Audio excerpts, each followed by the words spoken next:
No, hemos estado viendo el ETA, ¿no? Complexometría. Ya, donde se forma ya lo complejo. El día de hoy vamos a ver todo lo que es volumetría por óxido de reducción, que es la última parte del curso. Y dentro de ello vamos a ver la permananometría y la iodimetría y iodometría. Y con eso vamos a dar por terminada la asignatura. Cuando hablamos de volumetría por óxido de reducción, hablamos del famoso redox, ¿no? Y entonces recordemos que toda transferencia de electrones que se produce de un agente reductor a un agente oxidante recibe el nombre de reacción de redox, ¿no?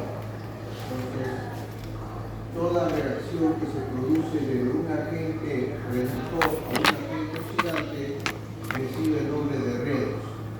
La transferencia de electrones siempre será de un agente reductor a un agente oxidante, por eso se llama redox. Si fuera al revés se llamaría reacciones off-redox, pero eso no existe. Repito, cuando hablamos de volumetría de óxido de reducción, hablamos de la transferencia de electrones que hay de un agente reductor a un agente oxidante, de ahí viene el nombre de redox. Muy bien. Es importante que el estudiante maneje o comprenda o recuerde bien lo que es las ecuaciones redox, puesto que el peso equivalente de una sustancia cuando participa en una reacción redox es dividiendo el peso molecular entre el número de electrones que gana si es un agente oxidante y el peso molecular entre el número de electrones que pierde si es un agente reductor. Entonces, esto es importante porque el peso equivalente de un agente oxidante se determina dividiendo el peso molecular entre el número de electrones que gana y el peso equivalente de un agente reductor se va a obtener dividiendo el peso molecular entre el número de electrones que pierde. Toda transferencia de electrones, o sea, la corriente eléctrica no es otra cosa que un flujo de electrones. Y cuando yo logro detectar con un galvanómetro, que es un equipo que mide corriente, transferencia de electrones, yo estaría asegurando que ahí se está produciendo una reacción de tipo redox. Entonces, cuando yo tengo una reacción A más B y lo hago reaccionar y pongo dentro un par de electrodos y veo que hay transferencia de corriente eléctrica, entonces yo estoy observando que hay transferencia de electrones y por lo tanto estaré verificando o estaré asegurando que estoy frente a una reacción de tipo redox. Bien, las reacciones redox son las que tienen una importancia fundamental en el análisis químico, en el análisis volumétrico, y tienen sus exponentes principales en los principales agentes oxidantes. Entre los principales agentes oxidantes tenemos a los siguientes.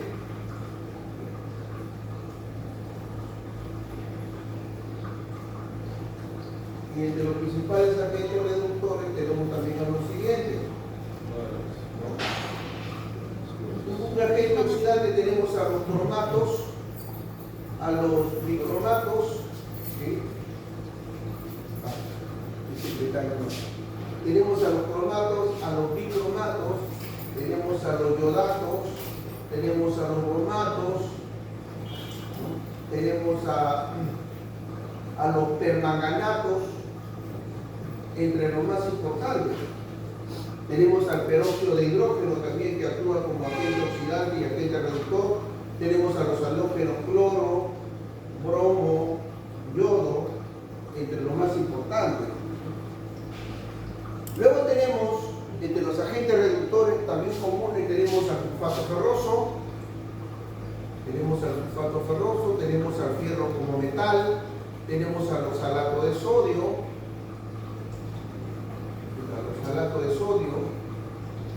tenemos al cloruro estamnoso, tenemos al hidrógeno sulfurado, tenemos al propio peróxido de hidrógeno, que hoy día veremos.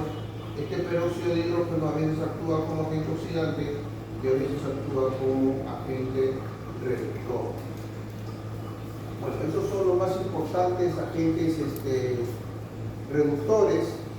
También tenemos a la famosa vitamina C, que es el ácido ascórbico, que es un agente también bastante reductor, que se utiliza mucho en las formulaciones vitamínicas. Las formulaciones vitamínicas que requieren fierro, o sea, el fierro 2. Recuerden que el único fierro que se absorbe en el organismo es el fierro 2. El fierro 3 no se absorbe en el organismo. Y entonces, los compuestos vitamínicos que tienen fierro, por ejemplo, sulfato ferroso, fumarato ferroso, lactato ferroso, etcétera, etcétera, etcétera, siempre le adicionan vitamina C para evitar el proceso de oxidación del fierro 2 a fierro 3. Entonces, para evitar la oxidación del fierro 2 a fierro 3, se le adiciona un agente reductor tal como la vitamina C, conocida también como ácido ascórbico.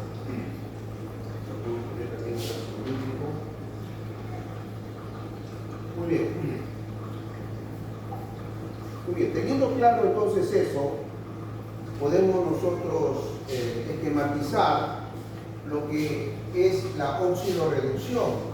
Si yo tengo un elemento al estado de oxidación cero, se coloca un cerito arriba, significa que el número de electrones es exactamente igual al número de protones, el elemento está neutro.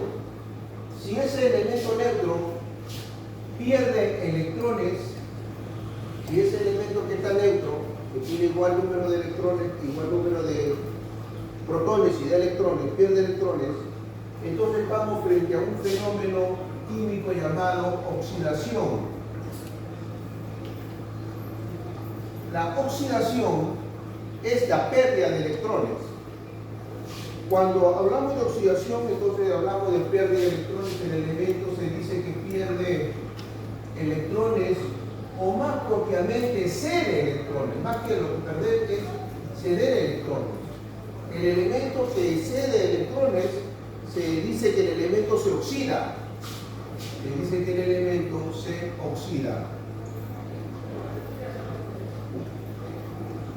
El caso inverso, o el caso análogo más propiamente, es si yo tengo un elemento al estado de oxidación cero y ese elemento gana electrones, entonces ocurre un fenómeno químico llamado reducción. Ese proceso de reducción trae consigo la ganancia de electrones. Ganancia de electrones, o más propiamente, como este cede, este acepta electrones. A ese proceso de reducción se dice que el elemento se reduce en su valencia. El problema de la química está en el nombre. Muchos dicen, si este elemento sufre oxidación, este elemento se oxida, debería llamarse oxidante, pero no sé quién le puso reductor, le puso al revés, y eso es lo que trae confusión a los estudiantes. Entonces, el elemento que pierde electrones sufre el proceso de oxidación, se oxida, se le llama reductor. El elemento que gana electrones, porque sufre un proceso de reducción, el elemento se reduce, se le llama oxidante. Entonces, si nosotros recordamos la escala de números naturales, en donde a la derecha se encuentran los números positivos y a la izquierda tenemos los números negativos, ¿no? Tal como lo que estoy ahorita diseñando, menos 1, menos 2, menos 3, menos 4 hasta el menos infinito. Entonces podríamos aplicar un mnemotécnico para que usted no se olvide nunca. El elemento que avanza en su valencia, por ejemplo este acá, si el glucosito avanza en su valencia, el que avanza en su valencia es el reductor. Pero el elemento que retrocede es el oxidante. Entonces ya por eso yo nunca me olvido. El que retrocede es el oxidante. Si es oxidante, obviamente, es porque está ocurriendo una reducción y está habiendo ganancia de electrones. ¿Ya? ¿Comprendido? Muy bien. Entonces, tener presente esto, queridos alumnos, porque si usted no maneja este cuadrito, usted no va a poder resolver ningún problema por óxido de reducción. Porque cuando le plantean un problema por óxido de reducción, usted tiene que saber que el elemento o el analito está perdiendo electrones o está ganando electrones. Entonces usted está frente a esta situación. Si el elemento es un agente oxidante, deberá dividir su peso molecular entre el número de electrones que gana. Si el elemento es un agente reductor porque está ocurriendo una oxidación, habrá que dividir el peso molecular entre el número de electrones que pierde. Entonces tiene que dominar esto para que pueda determinar el peso equivalente. Entonces no es lo mismo el peso equivalente de lo que hemos estado evaluando, ¿no? El peso equivalente de un ácido se determina peso molecular entre el número de hidrógenos reemplazados. Peso equivalente de una base, peso molecular entre el número de oxidrilos reemplazados, ¿no? En este caso ahora, peso equivalente de un agente oxidante, peso molecular entre el número de electrones que gana, peso equivalente del reductor, peso molecular entre el número de electrones que gana. Muy bien. Sáquenle foto o copien para poder pasar al capítulo que nos ocupa el día de hoy. Ya, sáquenle foto.